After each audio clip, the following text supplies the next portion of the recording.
பயஞ்சாக்கொண்டு நீர் மூலக்கூறானது விரிவில் காட்டியுள்ள வடிவை கொண்டுள்ளது. மூலக்கூறினது குவிக் மையம், அதாவது H2O சொல்றது. ரெண்டு ஹைட்ரஜனும் மற்றொரு ஆக்சிஜன் ஆட்டம் இருக்கு. மூலக்கூறு ஆக்சிஜன் உள்ளது பாரங்கூர்னஸ், ஹைட்ரஜன் உள்ளது பாரங்குரஜஸ். அது உங்களுக்கு தெரியும். இதை பார்த்தோம்னா இது ஆக்சிஜன்.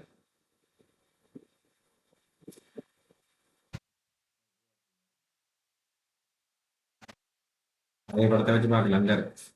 இந்த ஹைட்ரஜன் வெயிட் எப்படி இருக்கு சொல்லுவாங்க. சரி,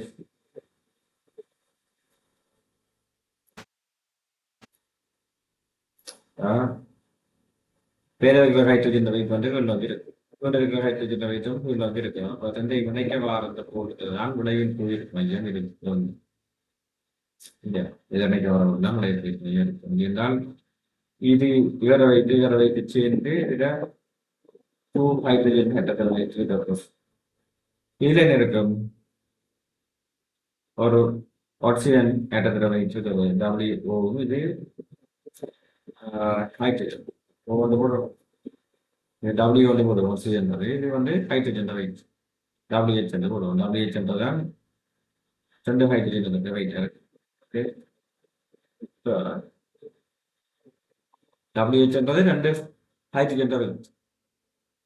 நம்மளோட உயிர் மையம் அப்படி இருக்கணும். அது 2 இணைக்க வர போட்டுல இருக்கும்.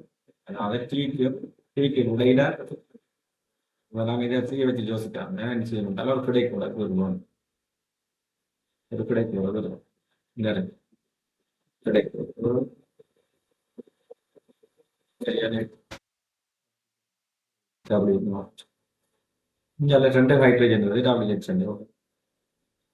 சரி, 2 ஹைட்ரஜன் வெயிட். ஹைட்ரஜன் வெயிட் வந்து ஆக்சிஜன் வெயிட் வந்து 16. ஒரு மணிக்குள் தானே O2 தான் 32. இது 16.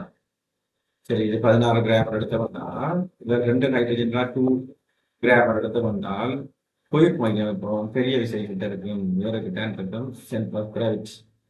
ரைட், அது மொத்தம் வந்து 18 கிராம் இருக்கும். இது என்ன ரேஷியோல இருக்குது, 2:16. அதாவது 1:800 ரேஷியோல.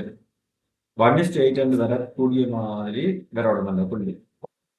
ரைட், இது 1 இருந்தாலும் இங்கே 8 வரக்கூடிய மாதிரி வரணும். அப்படி வரக்கூடிய புள்ளி 4வது.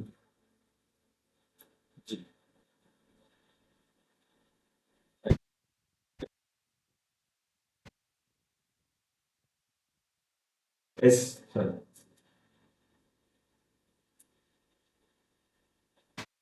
எஸ் இந்த புள்ளியா வர ஆன்சர்.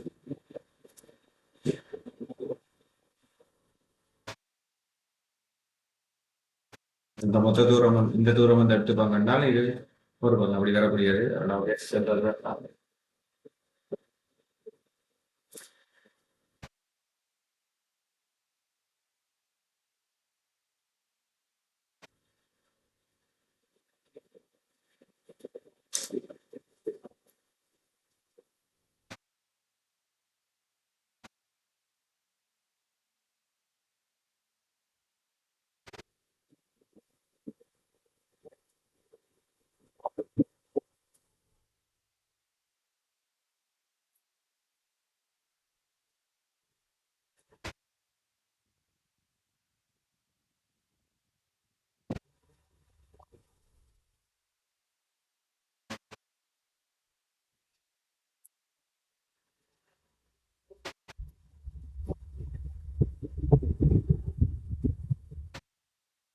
Okay sir.